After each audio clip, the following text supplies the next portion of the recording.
Hi, this is Lily Reisman with New Roots News Media, and I'm at Mirror Lake in downtown St. Petersburg, and I'm standing here with Chris. Chris, could you tell me how you became homeless? Well, I lost my job last year. I lost my car. My girlfriend lost her job, and we lost our place to stay, so we ended up out here. And you mentioned you went to school for journalism in San Antonio, That's correct. and how did you end up in St. Petersburg? Well, I was born and raised here, and I had family here, and I came back here a few years ago and got a job, got a car, wanted to visit with my family, but things soured between us, and that's what happened.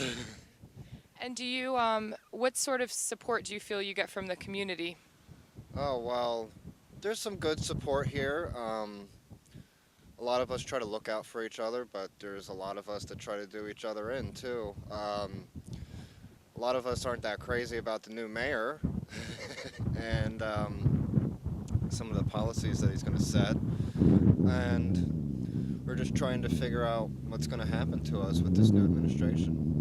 Can you elaborate on what you're talking about specifically with some of those policies? Oh well, since the mayor's taken office, he's really ratcheted down on certain places you can't go, like the church over here on Fifth Street.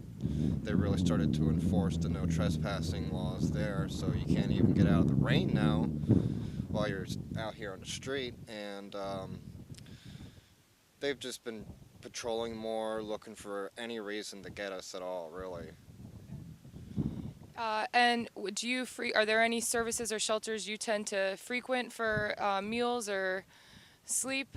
I mean, I notice you're set up out here. I'll tell you this, a lot of the shelters we don't really go to. It's not a safe environment. You know, there's a lot of alcoholics, there's a lot of insane people out there, there's a lot of drug addicts, and we try to stay away from that. That's why we're set up out here, not in Williams Park, and we don't go to those places. So you feel that this is actually a safer spot than Williams Park and some of the areas closer to the downtown central area? That's right, because there's not a lot of people that come around here, and you can see who's coming from a little ways off, so I can kind of keep my guard up and know that if somebody's going to try to do me in, I can at least see them coming, you know, because you can't see them coming if you're downtown. Right. And now I notice you have quite a few possessions. Are these things you had when you lost your job, or have you accumulated them since you've been homeless? About half and half. I've had some of the bags since before I lost my job in my previous life, as I call it. And a lot of these sleeping bags and stuff have been donated to us, though, so it's been really a blessing. A lot of people do come out. We got this box of food here today from a fryer, and got some chicken salad and all these sodas, so it's been really good. Usually the weekends are the best out here to get some food.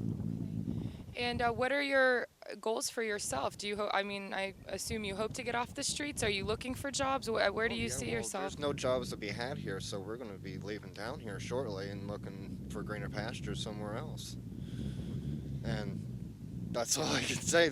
We've looked here. I've looked here for the past 3, 4, 5 months, and there's nothing to be had here. My trade was a painter. Ever since the building collapse, you know, back in '07, painting jobs have been really hard to come by. And thinking about St. Pete, what would you do to improve the homeless problem? What would I do to improve the homeless problem? Well, I would try to get more people, you know, involved in the situation. We need jobs.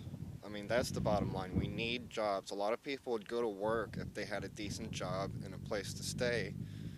We need shelter. We need jobs. You can't get one without the other, and that's the fact. You just can't do it. Well, thank you so much, Chris, for taking the time to Thank speak you with so me. much. No problem. And I'm Lily Reisman with New Roots News Media. Thank you for watching.